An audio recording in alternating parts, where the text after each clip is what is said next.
सर्वेभ्यो नमो नमः। कक्षा में उपस्थित सभी सदस्यों का आदर सहित यथायोग्य अभिवादन एवं स्वागत है। सभी सदस्य अपने अपने इष्टों का ध्यान करें। माता गायत्री के मंत्रों का एक बार उच्चारण अवश्य कर ले, साथ ही अपने प्रेरणा के स्रोत एवं अपने गुरुजनों को भी अंतर्मन से अभिवादन कर ले। हम लोगों के द्वारा नियमित रूप से कुंडली क्लासेस पर आधारित कक्षा आयोजित की जाती है। अभी जो हम लोगों का कक्षा चल रहा है वह दशा महादशा फल पर आधारित कक्षाएं आयोजित हो रही है। यह दशा अंदर दशा फल कैसे देखें, इसका भाग यह 10वां है। आज भाग 10वां है। इससे भी पहले हम लोगों ने 9 कक्षाएं हम सबों ने कर लिया है। कल की कक्षा में जो हम लोगों ने सीखा था उसमें प्रमुख सूत्र यह थे, जो सभी सूत्रों का अपवाद हमारे गुरुजनों का कहना है, हमारे बाबा का कहना है कि अन्य ग्रह शुक्र एवं शनि को छोड़ दिया जाए तो अन्य ग्रह अगर कुंडली के शुभ भाव में होते हैं, बलवान होते हैं, एक दूसरे से शुभ भाव में होते हैं, तो सामान्यतः एक दूसरे की महादशा में अच्छा फल मिलता है। अब यहीं पे सामान्यतः की मैं बात बोल रहा हूँ। सामान्यतः यहाँ पर शनिदेव को देखा जाए तीसरे भाव में है, देव गुरु बृहस्पति पंचम भाव में है, देव गुरु बृहस्पति से 10वें शनिदेव हैं, शनिदेव से चौथे देव गुरु बृहस्पति। तो दोनों की महादशाओं में सामान्यतः यह नियम है कि शनि की महादशा चले और गुरु की अंतरदशा हो, या गुरु की अंतरदशा चले शनि की, बोले गुरु की महादशा चले शनि की अंतरदशा चले, तो सामान्यतः लाभ मिलने की संभावनाएं बनती है यदि शुभ भाव में है तो। लेकिन हम लोगों ने कल की कक्षा में यह पाया था कि कुंडली में शनि देव कहीं भी हो और शुक्र देव भी कहीं हो और दोनों बलवान स्थिति में हो, अच्छी स्थिति में हो, तो इन्हीं की दोनों में से किसी एक की महादशा हो और किसी दूसरे की अंतरदशा हो तो सामान्यतः अच्छी दशाएं नहीं जाती, सामान्यतः समस्याएं आती। लेकिन यह भी कहा गया है हमारे गुरुजनों के द्वारा कि शनि से खराब भाव में हो शुक्र, खराब भाव का मतलब शुभ भाव को न हो, दूसरे अन्य किसी भाव में, तो सामान्यतः अच्छे फल देते हैं। यह हम लोगों ने चर्चा के दरमियान हम सबों ने यह पाया भी था और लोगों ने अपनी अपनी कुंडली पर भी लगाई थी, तो लोगों ने पाया था कि यह सूत्र हमारे कुंडली पर लग रहा है। अब हम लोग इससे आगे की बात पर चर्चा करते हैं। यदि कोई कक्षा में नया है और नियमित रूप से प्रतिदिन की कक्षा में शामिल होना चाहते हैं तो स्क्रीन पर दिख रहे नंबर पर व्हाट्सएप पर कक्षा में कंटिन्यू हो सकते हैं। अब हम लोग चलते हैं, आज की विषय वस्तु को आगे बढ़ाते हैं। हम लोग पूर्व से जो बातें समझते हैं उस बातों को एक बार थोड़ा चर्चा कर लेते हैं कि यदि कोई ग्रह को देखें कि वह नवमांश कुंडली में, आपके लग्न कुंडली में ग्रह किस स्थिति में है, उसको मुख्य रूप से आधार न मानकर नवमांश कुंडली का भी अवलोकन जरूर कर लें। यदि कोई भी ग्रह नवमांश कुंडली में नीच का हो जाता है तो वह खराब फल देता है। यदि कोई ग्रह नवमांश कुंडली में अपने उच्च राशि में हो जाए तो वह अच्छा फल देता है, चाहे वह लग्न कुंडली में किसी भी स्थिति में हो क्यों नहीं।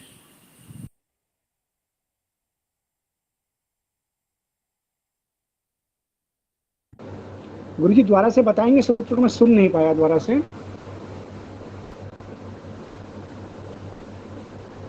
यह सूत्र पर आप सभी भली भांति परिचित है। हमने यह कहा है कि किसी भी ग्रहों की उत्तमता के लिए नवमांश कुंडली में यह जरूर देख लें कि कोई ग्रह नवमांश में यदि उच्चका है तो वह उच्च के जैसे फल देता है, यदि नवमांश में नीच का है तो नीच के जैसे फल देता है, चाहे लग्न कुंडली में ग्रह किसी भी स्थिति में क्यों न हो। अब करने का मतलब बुधदेव अगर यहाँ पे हैं तो उच्च हो गए, स्थिति सर्वोत्तम हो गई। ठीक। लेकिन नवमांश कुंडली में वही बुधदेव अगर 12 नंबर की राशि में बैठ जाते हैं तो 12 नंबर की राशि जो बुधदेव की होती है वह नीच की होती है।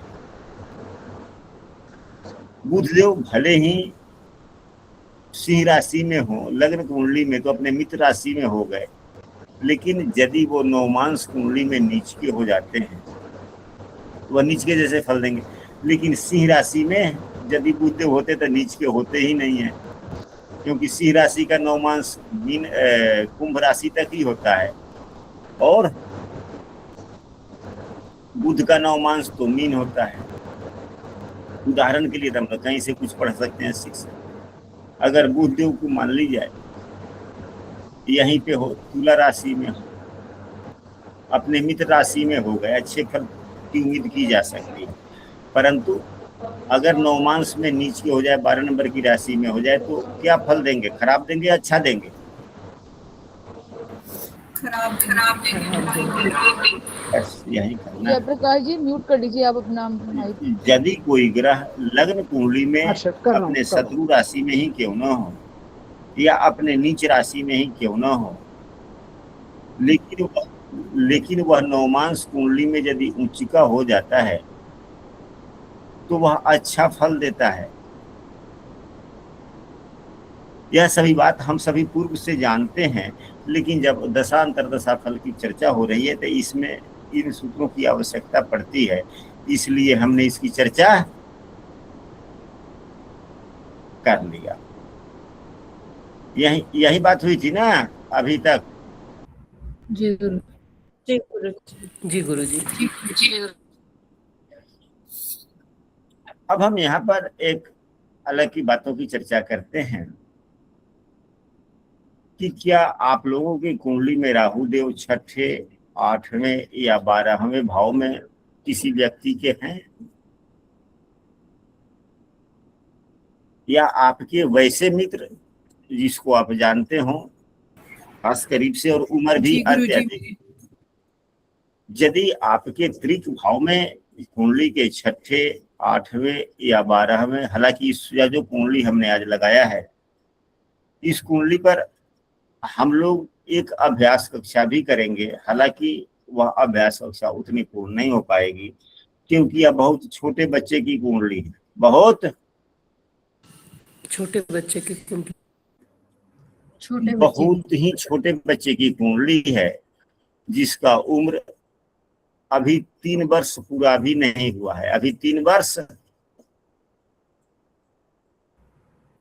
पूरा भी नहीं 3 वर्ष पूरा होने में बाकी है और यह बच्चा अधिकांशतः समय बीमार ही रहता है।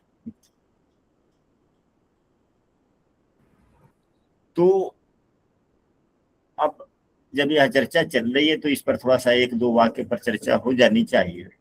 चलिए श्वेता जी, आपका हैंड राइज है, कुछ पूछना चाहते हैं, कहना चाहते हैं? गुरु जी प्रणाम। मैं यही बोलना चाह रही थी, आपने पूछा था ना राहु का शायद 12 में है, तो हाँ छठे भाव में ठीक, हम राहु है, उस ये पर आ जाएंगे। चलिए ठीक है, हम उस पर आ जाएंगे। पहले जब बोलना शुरू कर दिए तो थोड़ा सा इस कुंडली पर भी बोल देने दीजिए। अब यह छोटे बच्चे की कुंडली है जिसके 3 वर्ष होने में भी अभी 1 महीने के आसपास में बाकी है। तो अब यहाँ सूर्यदेव 2 अंशों के हैं।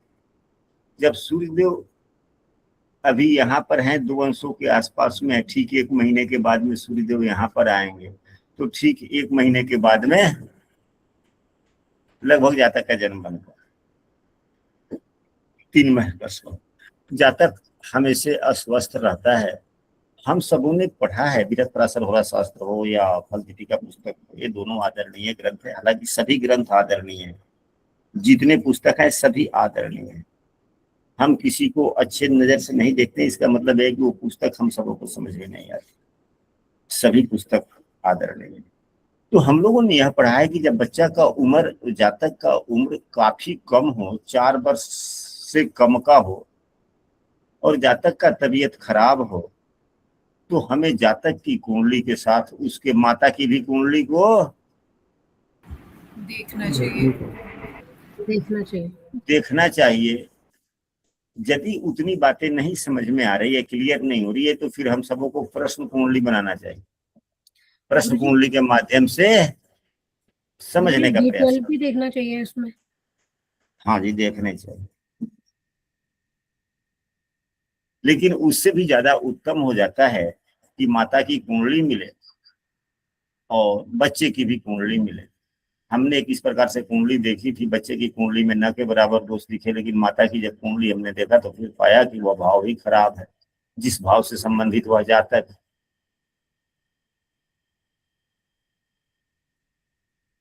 माता का चौथा संतान था, 11वां भाव खराब हो रहे थे। माता का 11वां भाव खराब हो रहा था। जातक का वैसे लग्न उतना खराब नहीं था कि जितनी बीमारियों वाली स्थिति थी तो नहीं थी। तो चौथा संतान तो यही होता है ना। तो माता की कुंडली का उपाय किया गया, जातक धीरे धीरे ठीक। ठीक। क्योंकि पुस्तकों का अवलोकन हम सबों को करना चाहिए। चलिए, अब हम आते हैं सूत्रों पर। नहीं ना, हो सकता है कि इस कुंडली पर हम लोग आने वाले दिनों में अभ्यास कक्षा आयोजित करें। तो यदि आवश्यक पड़ेगी तो जिस रोज अभ्यास कक्षा हम लोग करेंगे तो वहां पे माता की भी कुंडली, वहां पे 3-4 कुंडलियां होंगी। जातक की कुंडली, जातक का नवमांश कुंडली, जातक का त्रिशांश कुंडली, माता की कुंडली, माता का सप्तमांश कुंडली, माता का नवमांश कुंडली। ये 6 कुंडलियों के सहारे माता का दशा कौन सा चल रहा है, किस दशा में जातक का जन्म हुआ, माता की अभी दशांतर दशा कौन चल रही है, जातक की दशांतर दशा कौन चल रही है, इन सबों का संबंध बनाते हुए हम सभी अभ्यास कक्षा आयोजित करने का प्रयास करेंगे। अब हम लोग चलते हैं विषय वस्तु पर। विषय वस्तु यह है कि हमने कहा था अभी कि यदि किसी व्यक्ति के कुंडली के 6ठे, 8वें या 12वें भाव में राहु देव हैं, तो क्या वो किसी शुभ भाव के स्वामी यानी कि केंद्र या त्रिकोण भाव के स्वामी से युक्त है? श्वेता जी ने कहा था कि हमारे पास में कुंडली है, तो क्या उस कुंडली में राहु देव बैठे हुए हैं, तो क्या अकेले बैठे हुए हैं, किसी ग्रह से युक्त हैं? अकेले हैं गुरु जी। तब तो यह सूत्र नहीं लगा। अच्छा, उसको उनको पूर्ण दृष्टि से देख कौन करा रहा है? कोई नहीं गुरु जी, काल से उपदेश बन रहा है। कोई ग्रह नहीं देख रहा है ना। नहीं नहीं। राहु देव के अंशात्मक मान के बिल्कुल बराबर एक अंश आगे पीछे तक हो सकता है। किसी ग्रह का अंशात्मक मान है? देखते हैं गुरु जी। अच्छा, अन्य कोई व्यक्ति बोले कि यदि आप लोगों के कुंडली में, कुंडली के 6ठे, 8वें, 12वें में राहु देव हैं, तो किसी ग्रह से युक्त हैं कि नहीं है? अंजलि जी आप बोले। गुरुजी, ये वृश्चिक लगन की कुंडली है, इसमें राहु देव युक्त हैं पंचम भाव के स्वामी से, गुरुदेव से। किस भाव में? अष्टम भाव में। और अच्छा, दशम तो भाव राहु के देव और दशम भाव के स्वामी से भी, सूर्य देव से। 8, 9, 10, 11, 12, 1, 2, 3, 4, 5, तो यहाँ पे राहु हो गए, सूर्य देव भी हो गए और गुरुदेव भी है ना। हाँ जी। क्या राहु, सूर्य और गुरु के अंशात्मक मान, राहु के अंशात्मक मान के आसपास में क्या ये जो शुभ भाव के स्वामी हुए, त्रिकोण भाव एवं केंद्र भाव के स्वामी, इनके अंशात्मक मान में करीबियां हैं? गुरुजी, राहु का है 12 डिग्री, सूर्य के हैं 18, गुरुदेव के हैं 4 डिग्री।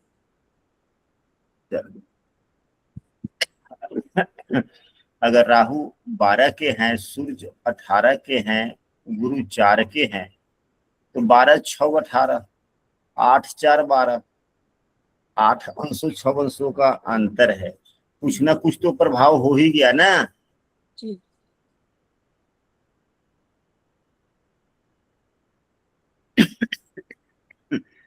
तो देखेंगे कि राहु के साथ त्रिक भाव में या कुंडली के बुरे भाव में भी, कुंडली के बुरे भाव में भी राहु के साथ अगर त्रिकोण भाव के स्वामी होते हैं या केंद्र भाव के स्वामी बैठे हुए होते हैं, तो भले स्वास्थ्य जैसा रहे, स्वास्थ्य की चर्चा मैं नहीं करता, हल्का स्वास्थ्य खराब हो सकता है, परंतु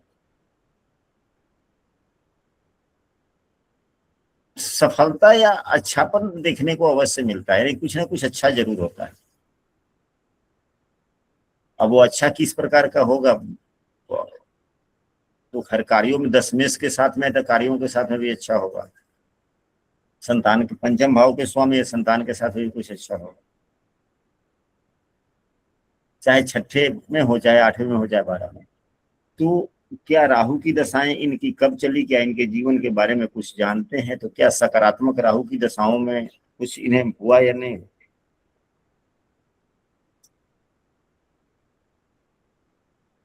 सूर्य की दशा चल रही है। हाँ जी, अभी तो सूर्य की दशा चल रही है इनकी।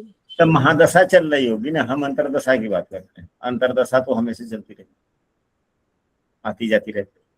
हर महादशाओं में हर ग्रहों की अंतरदशा होती। गुरुजी, ऐसा होता है कि वर्क कार्य क्षेत्र में अगर किसी से झगड़ा वगड़ा होता है तो जीत इन्हीं की होती है लास्ट में, लेकिन होता तो रहता फिर लाभ, तो फिर लाभ हुआ या हानि? है। लाभ हुआ गुरुजी। तो कहने का मतलब यह हुआ कि यदि शुभ भाव के स्वामी के साथ राहु त्रिक भाव में भी होते हैं, तो अपनी दशाओं में सफलता ही देने का काम करते हैं। तो बीमारियां भी हो सकती है। अब वो बीमारियों के लिए हम लोग प्रदेश पर अभी चर्चा नहीं कर रहे हैं, लेकिन तो अब भले अब सूर्य की दशा चले, गुरु की दशा चले, यानी कि केंद्र भाव के स्वामी की दशा चले, त्रिकोण भाव के स्वामी की दशा चले, वह कैसा फल देगा उस पर चर्चा नहीं, लेकिन राहु अच्छा फल देगा। यहां से हम सबों को क्या शिक्षा मिलेगी? 8वें भाव में बैठ गया राहु अच्छे भाव के स्वामी के साथ में, तो यह अच्छा फल दे रहा है। तो कुंडली के किसी भी भाव में राहु अगर केंद्र भाव एवं त्रिकोण भाव में से किसी भाव के स्वामी के साथ में युक्त हो जाता है, तो ओवरऑल व्यक्ति अगर ठीक ठाक है तो लाभ दे ही जाता है, लाभ दे ही जाते हैं। दे ही जाता है।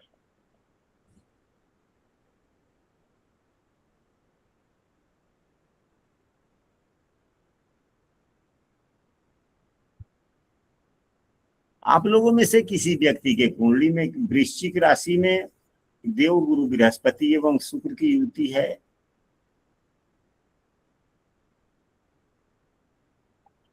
या गुरु शुक्र की युति वृश्चिक राशि में हो, या दोनों में से कोई भी एक ग्रह वृश्चिक राशि में हो?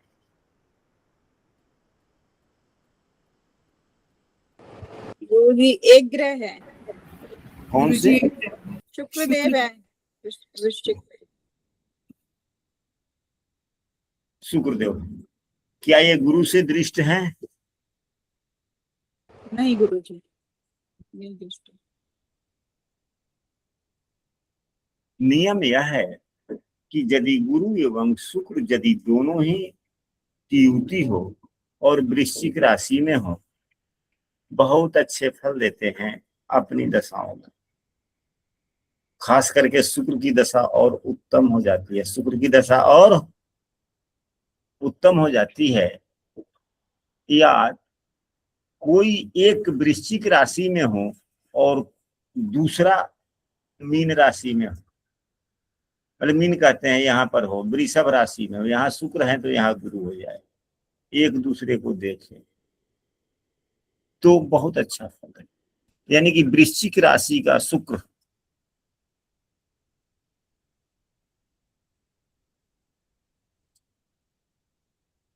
अगर देवगुरु बृहस्पति के द्वारा देखा जाता है, लेकिन सातवीं दृष्टि से देखे, दोनों में परस्पर संबंध,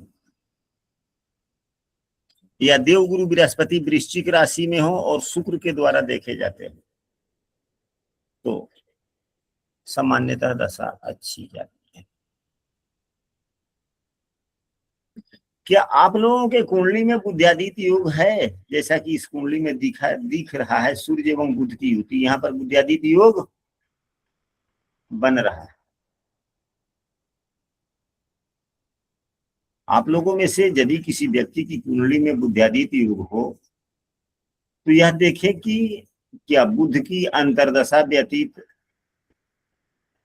हुई है किसी भी महादशा में, पीछे हुआ होगा निश्चित ही। तो बुध की महादशा कब, पहले बुध की अंतर्दशा कब व्यतीत हुई, उस ईयर को खंगाल कर देखें तो बुध की अंतर्दशा अच्छा गया होगा। सूर्य बुध की जब युति होती है तो बुध की अंतर्दशा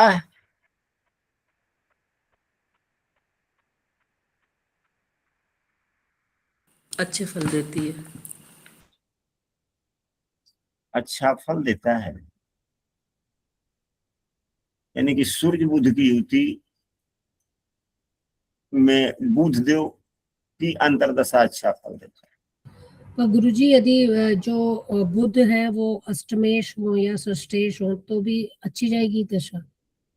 अब तो कुछ भावेशों का तो खैर गुणधर्म तो निभाना ही है, जी कुछ ना कुछ तो। और प्रश्नों के आलोक में जी जी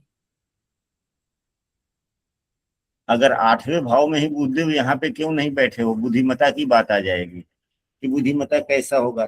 तो भले ही पहले दिमाग उतना काम नहीं कर रहा है, लेकिन जब बुध की अंतर्दशा चलेगी तो बुद्धिमता थोड़ा विकास कर जाएगा, हल्का सा कोई इशारा देगा, बात समझना शुरू कर जाएगा। क्योंकि पंचम भाव से बुद्धिमता का विचार किया जाता है और पंचम से चौथे भाव हो गया है, यानी कि अपने से सुख भाव हो गया। हाँ जयप्रकाश जी, आपका हैंड राइज है, कुछ कहना चाह रहे हैं? गुरु जी मेरे भी बुध आदित्य योग बना हुआ है और बुध की अंतर्दशा चल रही है मेरी इस समय। तो बुध की अंतर्दशा आपके लिए लाभदायक होगी, चाहे वह किसी भी भाव में क्यों नहीं बना हुआ है। हाँ अगर शुभ भाव है तो थोड़ा ज्यादा, अशुभ भाव है तो थोड़ा कम। लेकिन यह भी देखना होगा कि सूर्य बुध की युति में अंशात्मक मान में भी तो करीबियां होनी चाहिए युति फल के लिए। गुरु जी अंशात्मक मान में काफी नजदीकी है, सूर्य है 26 डिग्री के, बुध है 24 डिग्री के। तब तो काफी करीब हो गया, ये तो पूरा फल मिलेगा। और तीसरे भाव में है। हाँ तो अभी आप जो भी काम कर रहे होंगे उसमें नित नए न, मतलब ये जो होगा कि अन्य समयों में जो प्रयास आप करते रहे हैं, जो लाभ मिला उससे थोड़ा सा लाभ की जो गति होगी अभी कुछ अधिक अच्छा होगा पहले की अपेक्षा करें, क्योंकि बुध की अंतर्दशा चल रही है। सूर्य बुध की युति होने पर बुध की अंतर्दशा थोड़ा ज्यादा ही अच्छा फल देगी। गुरुजी बुध अस्त हो गए तब भी? एक तो बुध का अस्त दोष लगता नहीं है, युति फल तो प्रभावी होते ही हैं। दूसरा कि सूर्य के गुणों में बुध का गुण मिश्रित हो जाता है, सूर्य के गुणों में बुद्ध का गुण मिश्रित हो जाता है और सूर्य के गुण बुध में मिश्रित हो गए। सूर्य देव थोड़े क्रूर हैं लेकिन बुध देव तो क्रूर है नहीं, तो यश का गुण तो कुछ बुध में आया ना।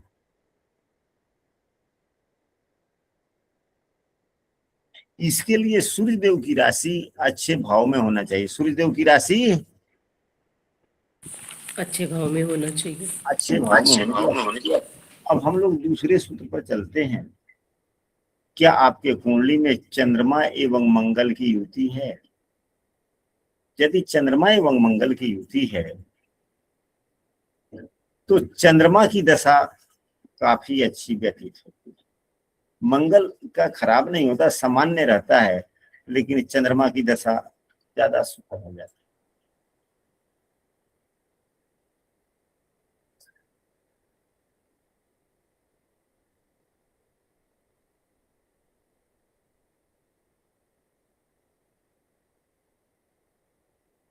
इसी प्रकार देव गुरु बृहस्पति एवं शनि की जब युति होती है या दोनों एक दूसरे को परस्पर देखते हैं तो शनि की अंतर्दशा अच्छी होती है, जबकि गुरु का भी खराब नहीं होता, सामान्य होता है, उतना अच्छा नहीं होता जितना शनि का होता है। शनि में कुछ आप ऐसा काम करते हैं, कुछ ऐसा लाभ हो जाता है जो आप लंबे दिनों तक याद रखते हैं। जो बातें सामान्य रहती है उस बातों को कोई याद नहीं रखता, उसको फल के रूप में न समझना चाहिए, वो सामान्य बात है। जो याद रखने वाली बात है उसी पर तो चर्चा होती है।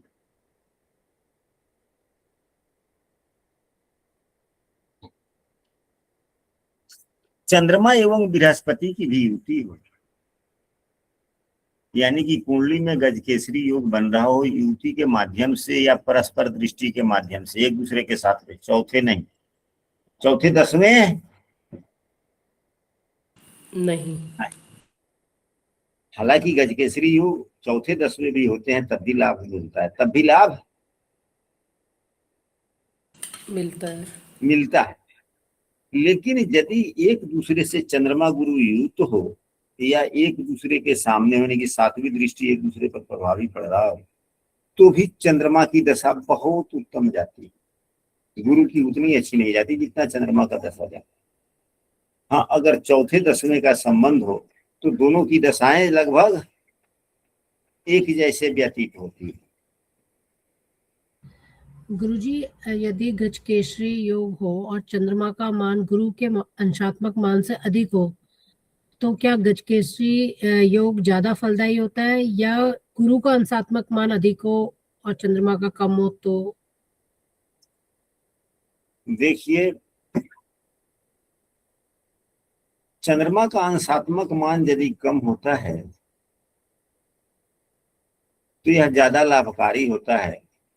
गुरु का अंशात्मक मान चंद्रमा का कम हो, गुरु का अधिक हो तो अच्छा ज्यादा होता है। अगर गुरु का कम है, चंद्रमा का ज्यादा है तो यह थोड़ा सा कम लाभकारी होता है। कारण यह होता है कि चंद्रमा तेज गति से चलता है, गुरु धीरे धीरे चलता है, या चंद्रमा गुरु से दूर होता हुआ जा रहा है, चंद्रमा गुरु से दूर होता है। अगर गुरु के अंशात्मक मान से चंद्रमा का अंशात्मक मान कम है तो चंद्रमा गुरु के नजदीक में जा रहा है जी, यानी कि ज्ञान की ओर जा रहा है, और यहाँ पर गुरु से अधिक है तो गुरु से चंद्रमा दूर है, आगे है, तो वह ज्ञान से मन दूर जा रहा है। जी। तो फिर किन स्थितियों में अच्छा फल मिलेगा, नजदीक में आने पर या दूर जाने पर? नजदीक आने पर जो है।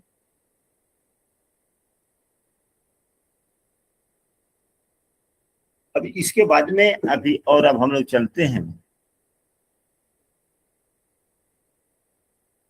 कभी कभी कुछ ऐसी बातें होती है जो हम सबों को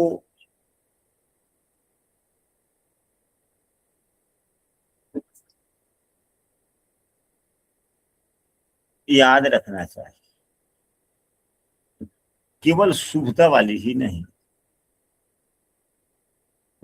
कि प्रश्न के आलोक में कि शादी होगा कि नहीं होगा, शादी अभी होगा कि नहीं, नौकरी अभी होगी कि नहीं होगी, हमारे प्रथम संतान का भाग्य बढ़ेगा या नहीं बढ़ेगा, अभी हम घर बना पाएंगे कि नहीं बना पाएंगे, अभी इस वर्ष नौकरी हो पाएगी कि नहीं हो पाएगी।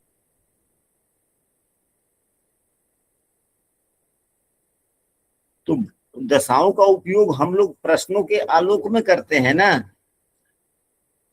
जी गुरु जी। तो हम लोग जो सीखें अभी तो हम लोग अनुभव के आधार पर चर्चा कर रहे हैं। कुछ दिनों के बाद में जब अनुभव वाली बातें समाप्त हो जाएगी तो किसी न किसी पुस्तक को आधार मानकर हम लोग पुनः पढ़ेंगे, पुनरावृत्ति करेंगे, क्योंकि दशाफल वाली कक्षा बार बार नहीं होती, या बहुत दिनों के प्रयास के बाद में चल रही। तो जिस भाव से संबंधित प्रश्न हो उस भाव से 8वें भाव के स्वामी की यदि अंतर्दशा चल रही हो तो फल मिलने की संभावनाएं कम हो जाती है या नुकसान होता है। एक यानी कि प्रश्न जिस भाव का है उस भाव से 8वें के स्वामी की अंतर्दशा में समस्याएं आती है।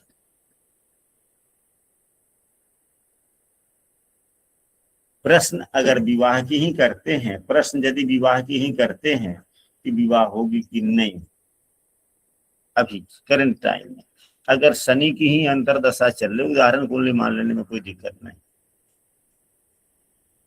तो 7वें भाव से विवाह, तो 7वें भाव से 8वां भाव कौन सा हो गया? दूसरा भाव। दूसरा भाव, तो दूसरे भाव के स्वामी की अंतर्दशा में शादी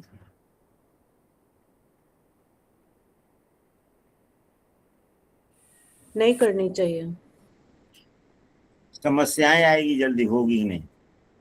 आज यदि होता भी है, अगर कर हो भी जाता है तो भी समस्याएं। हालांकि यह समस्याएं अगर शादी हो जाती तो नहीं, उतना नहीं देगा, बिल्कुल नहीं। लेकिन विवाह होने देगा तब तो, होने ही नहीं देगा जल्दी। हाँ, 7वें भाव से यहाँ पर ये भाव के स्वामी समस्या देगा शादी होने में। 6ठे 8वें 12वें भाव के स्वामी की अंतर्दशा में शादी करने पर समस्याएं आती है। अभी जो प्रश्न रहा, प्रश्न के ही जगह पे रह गया, वहां से उत्तर नहीं निकला। हमने अभी कहा कि जिस भाव का प्रश्न हो उस भाव से 8वें भाव के स्वामी की अंतर्दशा चल रही हो तो भाव के प्रश्नों में शुभता नहीं आता, यानी कि समस्याएं आती। तो 7वां भाव यदि शादी का ही प्रश्न हो तो यहाँ पर इस कुंडली में दूसरा भाव 7वें से 8वां हो गया, दूसरे भाव के स्वामी की शनि की अंतर्दशा चलेगी। तो जो हमने सूत्र कहा उस सूत्र के आलोक में क्या शादी में समस्या होगा, हाँ या नहीं, यदि यही कुंडली हो तो?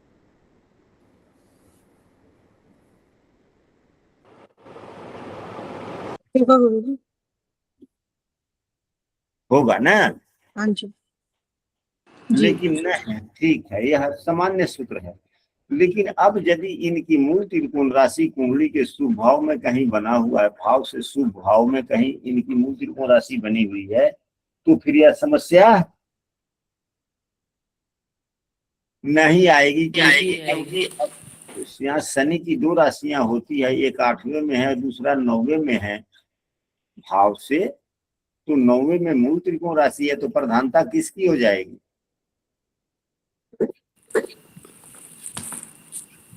प्रधानता तब तो फिर शादी में समस्या नहीं आएगी, हल्का फल्का आएगा स्वजनों के द्वारा पहचान करना, इनकार करना इत्यादि। पहचान करना, इनकार करना इत्यादि। साथ ही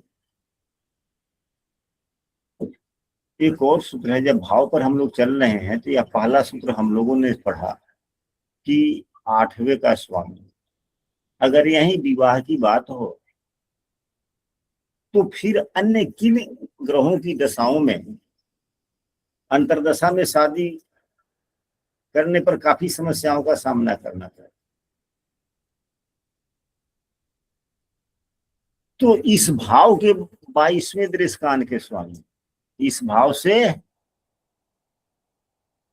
22वें दृष्टान के स्वामी, 22वें दृष्टान के स्वामी। तो 7, अब इस उदाहरण कुंडली के आधार पर 22वें दृष्कान के स्वामी कौन बनते हैं?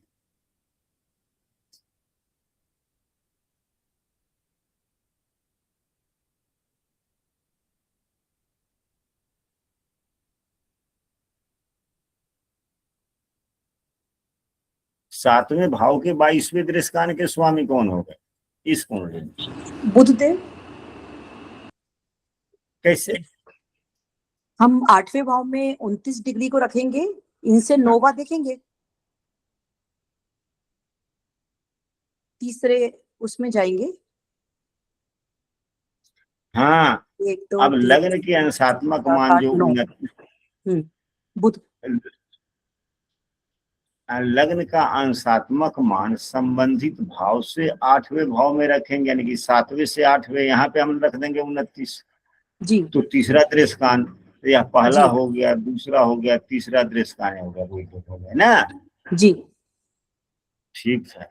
सूत्र यही कहता भी है कि जिस भाव का 22वां दृष्कान देखना हो उस भाव से 8वें भाव में लग्न की राशि रख देंगे और वह राशि के आधार पर जो दृष्कान बनता है वही हो गया। तो यहाँ पर लग्न का मान 29 है, 7वें भाव का 22वां दृष्कान देखना है तो 7वें भाव से 8वें भाव में लग्न के अंशात्मक मान को हमने रखा। तो यह तीसरा दृष्कान है।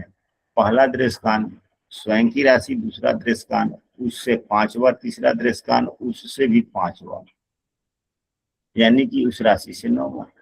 तो बुधदेव हो गए। तो बुधदेव की भी अंतरदशा में शादी होने में काफी प्रॉब्लम आएगी।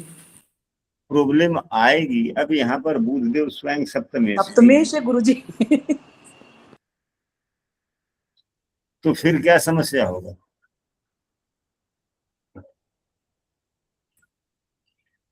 समस्या तो होगी, फिर किस प्रकार की समस्या होगी?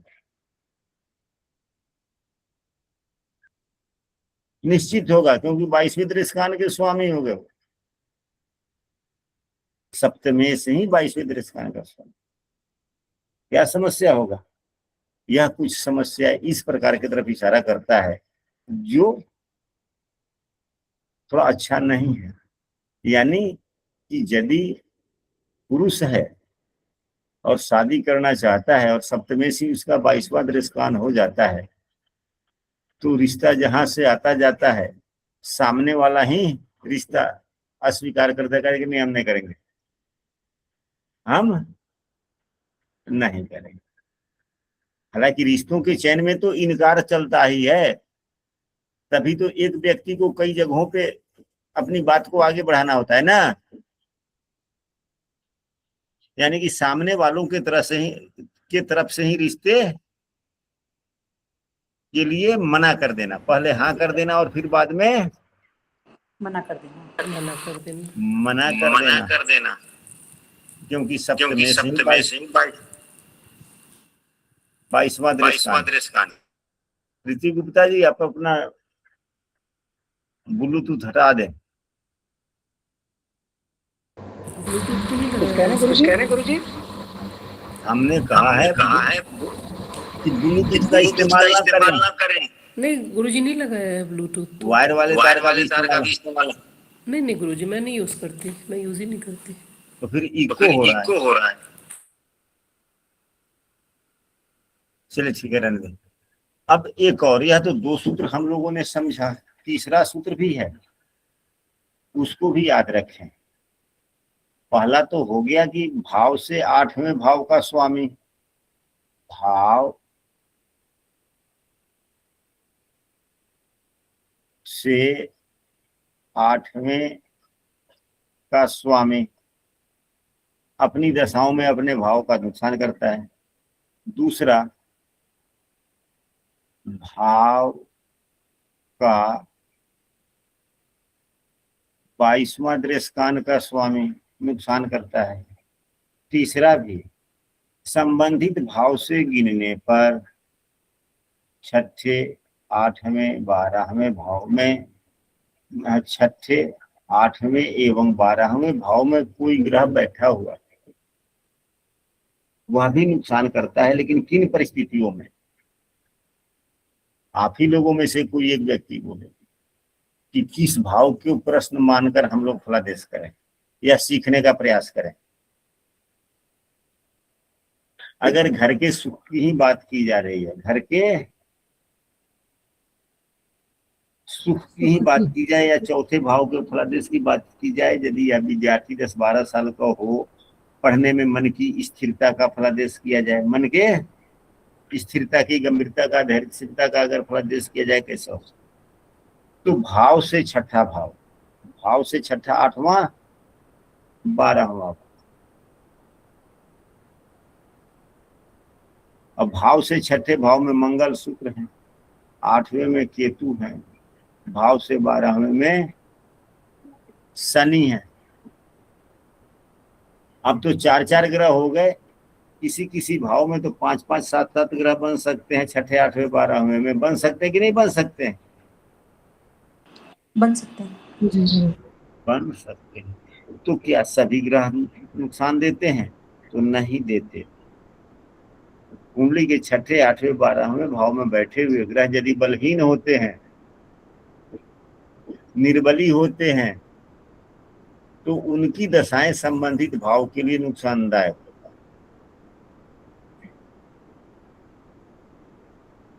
बलहीन हो, निर्बली हो, शत्रु से पीड़ित हो तब।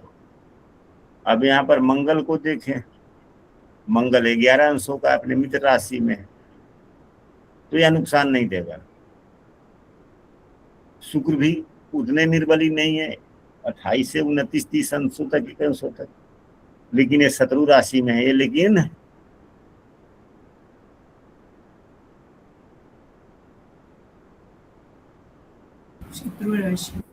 शत्रु राशि में तो शुक्र की दशाएं थोड़ा खराब हो जाएगी, मंगल की दशा उत्तम ही रहेगा। 8वें में चल रहे केतु देव भी ठीक ठाक है, उनकी भी दशा भी सामान्यतः ठीक ठाक। शनि देव जो भाव से 12वें बैठे हुए, उनका भी अंशात्मक मान 12 है, बकरी भी, बकरी ग्रह वैसे बलवान होता है। तो हमारे गुरुजनों का कहना है कि यदि अंतरदशा फल सीखते हैं तो यह बात ध्यान में रखें कि जिस भाव से संबंधित प्रश्न है, उस भाव से छठे 8वें 12वें भाव में यदि कोई ग्रह बैठा हुआ है और वह निर्बली है, तो उनकी दशाओं में अच्छे फल की प्राप्ति नहीं।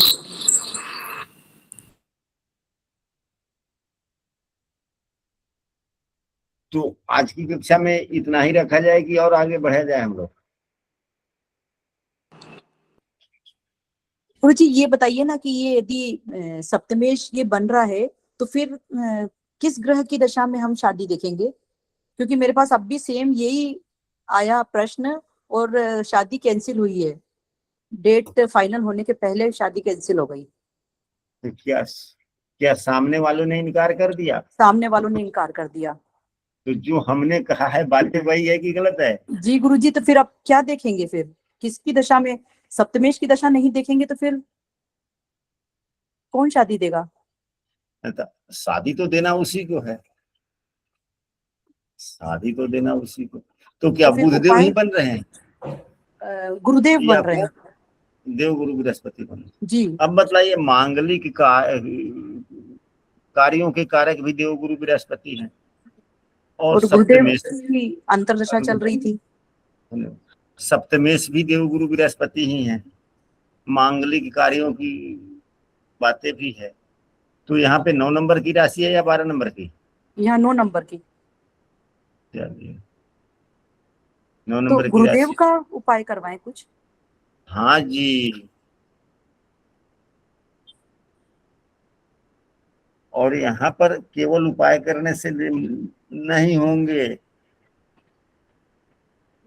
हालांकि गुरुदेव के उपाय करवाए जाएं, स्तुति इत्यादि करवाया जाए, आरती वगैरह करवाया जाए यदि अपने से स्वयं से करना है तो। और साथ ही अगर बलहीन है, थोड़ा बल कमजोर है, किसी दूसरे के द्वारा पीड़ित हो रहे हैं, तो थोड़ा सा बल भी बढ़ाया जाए, लेकिन स्तुति सबसे ज्यादा लाभकारी हो जाता है।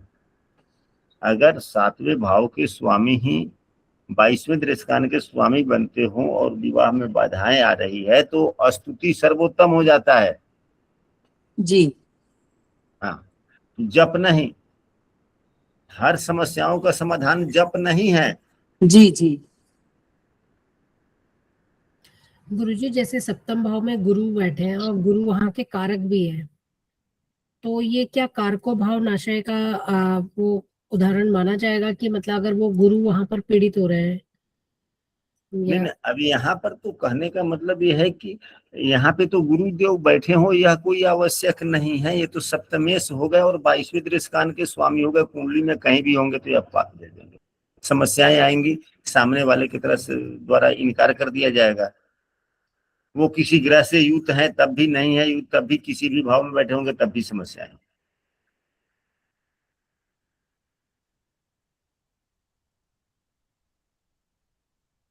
हाँ, कारको भाव नाश आया होता है, यह सूत्र भी है, लेकिन यदि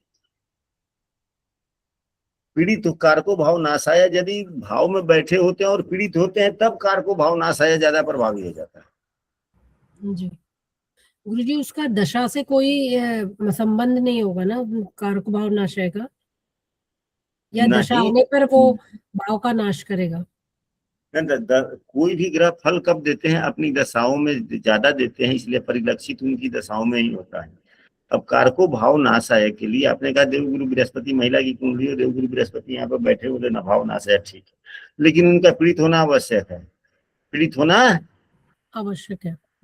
आवश्यक, यदि पीड़ित नहीं है तब कारको भाव नाशाय वाला सूत्र उतना नहीं लगेगा। प्राप्त नहीं। और खास करके भाव के स्वामी हो करके अगर अकेले बैठे हों, इस स्थिति में भाव के भी स्वामी हो और कारक ग्रह भी है। महिला की कुंडली हो जाए, 7वें भाव के स्वामी भी देवगुरु बृहस्पति हो गए, पति के कारक भी हो गए 2, मांगलिक कार्यों के कारक भी हो गए 3, और पापग्रह से प्रभावित भी हो गए, तो ये तो सभी खराब हो गए ना। भाव के स्वामी भी खराब हो गए, कारक ग्रह भी खराब हो गए, मांगलिक ग्रह भी खराब हो गए। एक ग्रह के खराब होने से कई चीज खराब हो तो ज्यादा प्रभावी हो जाता है। यदि कारक ग्रह ही भावेश होकर संबंधित भाव में हो और पीड़ित हो तो कारको भाव नाशाय वाला नियम यहाँ पर ये लागू हो जाता है। बातें स्पष्ट हुई? जी जी गुरु।